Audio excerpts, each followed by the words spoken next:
शुरू हो रही है राम कहानी।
विगत दिवस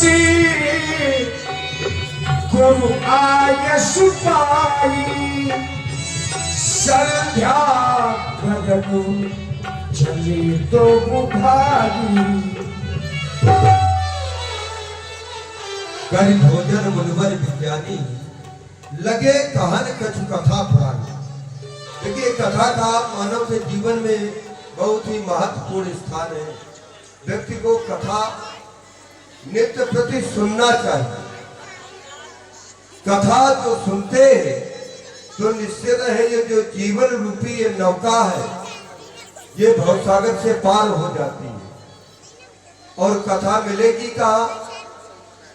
सांसारिक जो माया में लिप्त है उनके पास कथा नहीं मिलेगी। जो माया में लिप्त है उनके पास व्यथा मिलेगी, क्योंकि वो कामना से युक्त है। उन्हें ये भी चाहिए वो भी चाहिए, तो वो व्यथा है। क्योंकि और संतों का यदि संग है तो मोक्ष को देने वाला, क्योंकि कथा के माध्यम से संत संग अपवर्ग कर और कामी कर भव पंथ, ये बार बार जो माया में लिप्त पारिवारिक बंधनों में बंधे हैं उनके पास व्यथा मिलेगी। और बार बार ये भवसागर में आज मानव का शरीर प्राप्त हुआ है भगवत कृपा से। जब ये व्यथा ही जीवन में रहेगी, कथा रहेगी नहीं, तो पता नहीं अगले जन्म में इस जीव को कौन सा शरीर धारण करना पड़े। इसलिए कथा का विशेष महत्व है। विगत दिवस गुरु आयस पाई, मैं पौराणिक कथाएं दोनों बंधुओं को सुना रहा था, लेकिन तभी अकस्मात मेरी दृष्टि भगवान भास्कर पर गई। तो मैंने देखा कि भगवान भास्कर उदयाचल से अस्ताचल की ओर गमन कर रहे हैं और यहाँ पर रात्रि वेला का पदार्पण हो रहा है। अभी पूर्ण अस्त नहीं हुए भगवान भास्कर। जहां पर दिन और रात्रि का मिलन होता है, जहां संधि होती है, ऐसे पावन समय को मनुष्यों के द्वारा संध्या समय दिया गया है, संध्या बतलाया गया। और ऐसे पावन समय में प्रत्येक जनमानस का कर्तव्य बनता है कि अपने इष्ट का आराधन चिंतन वंदन अवश्य में करना चाहिए, संध्या को माध्यम बना करके। क्योंकि संध्या आध्यात्मिक यज्ञ है, जीवात्मा को परमात्मा से जोड़े, वही तो संध्या है।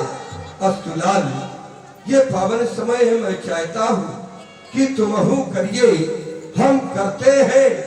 ये संध्या सबको सुखदाई है, इसे तिहु काल करना चाहिए। जो पावन युग चल आई है, ये संध्या तर्पण जप हवन यज्ञ सब नित्य कर्म करना चाहिए। और भव सागर से यदि तरना है तो हरि सुमरन करना चाहिए। जाओ लाल, ये पावन समय है, जाकर के सभी उपासना करो। विगत दिवस गुरु आज्ञा सुपाई, संध्या करनो चले तो भाई।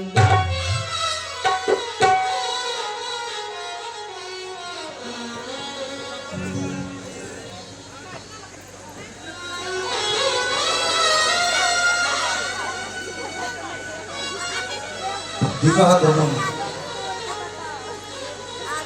दिन का गमन और रात्रि का आगमन, संध्या काल है, दोनों समय मिल रहे हैं। यह सुंदर समय लग करके नित्य प्रति की भांति आज भी संध्योपासन करने के लिए गुरु का आदेश प्राप्त हुआ है। प्रिय लक्ष्मण, हमारा और तुम्हारा यह परम कर्तव्य है कि नित्य प्रति की भांति आज भी गुरु आदेश को पूर्ण करें। प्रथम श्री गुरुदेव भगवान के श्री चरणों में अपने मन सुमन समर्पित करें। इसके बाद अर्चन करें, वंदन करें, नमन करें, ध्यान करें, पूजन करें, भजन करें। हे प्रभु, आपके श्री चरण को छोड़कर मैं जाऊं तो कहां जाऊं?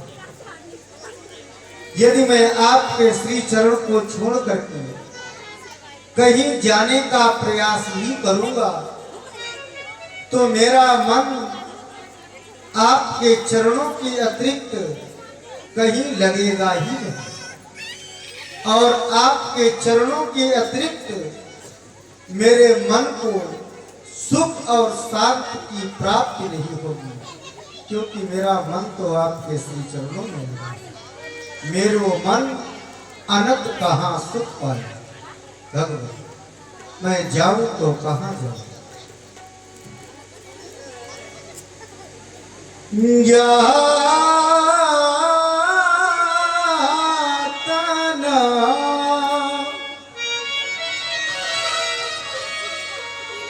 विष की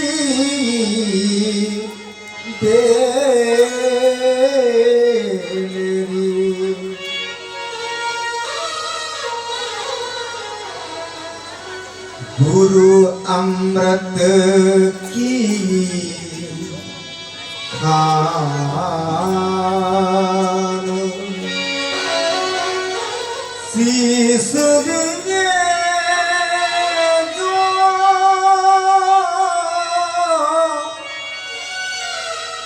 गुरु मिले तो भी सस्ता जा। शीश दिए जो गुरु मिले तो भी सस्ता जान। श्री गुरु अर्जु महाराज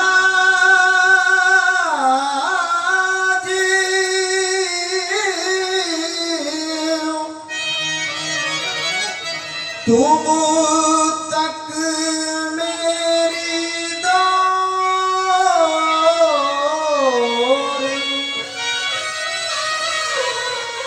प्रभु जी तुम तक मेरी दौड़। जैसे काग जहाज को जैसे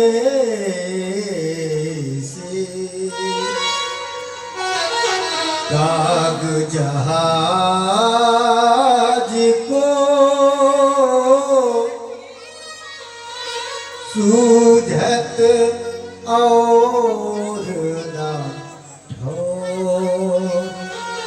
जैसे आप जहाज को सूझत और न ठोर, ठीक वही स्थिति मेरी है।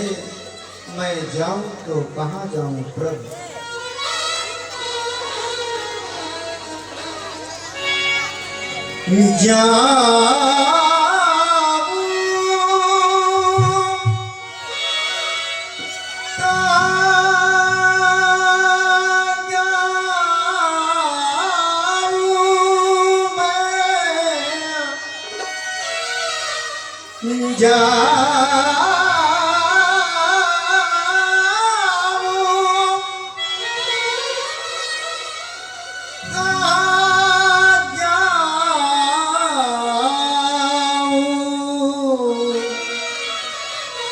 तजी चरण तिहारे जाऊं कहाँ, तजी चरण तिहारे।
आप लोग बहुत ही प्यारा गायक सुंदर कोकिलमयी वाणी में आपने हमारी रामलीला समिति के मजबूत स्तंभ श्री सुरेंद्र राजपूत जी जो व्यासपीठ के बगल से बैठे हैं 101 पुष्पोत्तराएं आपकी ओर से भगवान श्री राम जी लक्ष्मण जी के चरणों में प्रदत्त है। आपको बहुत साधुवाद। श्री गुरुपद मन घन ज्योति श्री गुरुपद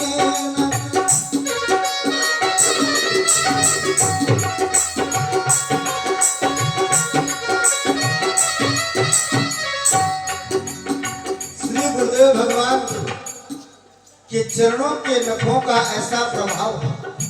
कैसा प्रभाव? सुमिरत दीपो दृष्टि मोती सुमिरत दीपो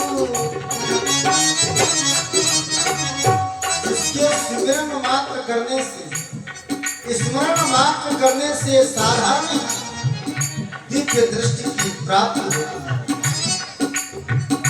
दलन मोक्तम सोस प्रकाशु दलन मोक्तम दलन मोक्तम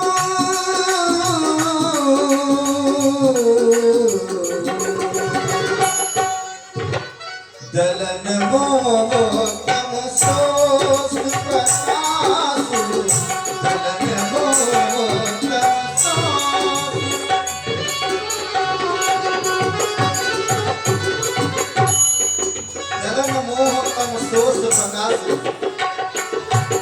बड़े भाग और आवई जासु। और जी हाँ, इसी सुंदर गायन में आदरणीय डॉक्टर श्री योगेंद्र सिंह जी जो आगामी प्रधान पद के प्रबल उम्मीदवार हैं, डॉक्टर श्री योगेंद्र सिंह जी की ओर से 101 पुष्पोत्तराएं दोनों सरकारों के चरणों में प्रदान है। बहुत साधुवाद।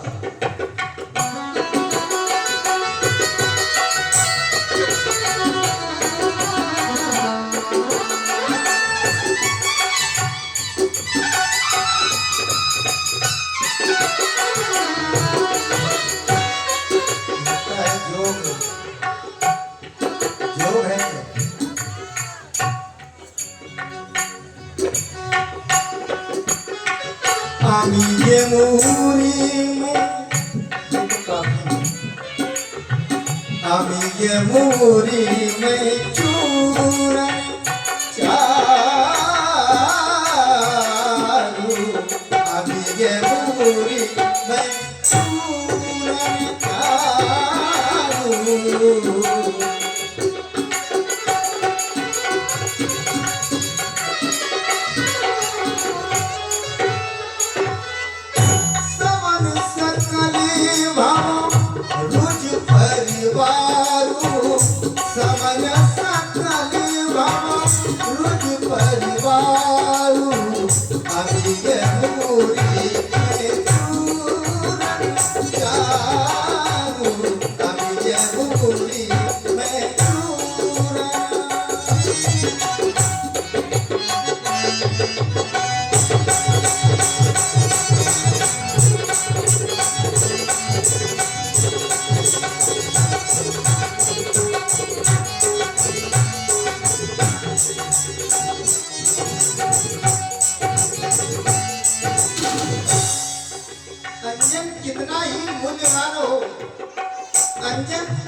कितना ही मूल्यवान हो पर आंख में लगाने से आंख विकार रहित हो जाती है, परंतु आंसू आ जाते हैं। हमें ऐसे अंजन की प्राप्ति हुई है, या हम यूं कह दूं या हम यूं कह दूं कि हमें तो ऐसे अंजन की प्राप्ति हुई है जिस अंजन को लगाने से आंख विकार रहित तो होती ही है, परंतु आंसू भी नहीं आते हैं। कैसा अंजन है? प्राय सभी के पास होगा। जो भी शिष्य होंगे, इस संसार में जो भी शिष्य होंगे, उनके पास ऐसा अंजन होगा, लेकिन कभी भी इस अंजन को खोजने का प्रयास नहीं किया। गुरुपद राजीव मधु मंजुल अंजन, गुरुपद राजीव मधु।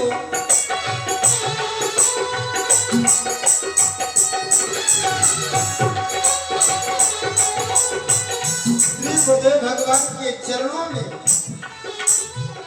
जो लगी हुई रज है, यह रज नहीं जिसे साधारण लोग गुरुदेव भगवान के चरणों में लगी हुई रज को रज समझते हैं। यह रज नहीं, अंजन है। और कैसा अंजन है? मृदु अंजन, मीठा अंजन है। और इसके लगाने से होता क्या है? नयन आलिया दोष विभंजना, नेत्र विकार रहित हो जाते हैं। नयन अमीय दोष विभंजना, नयन अमीय।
प्रभु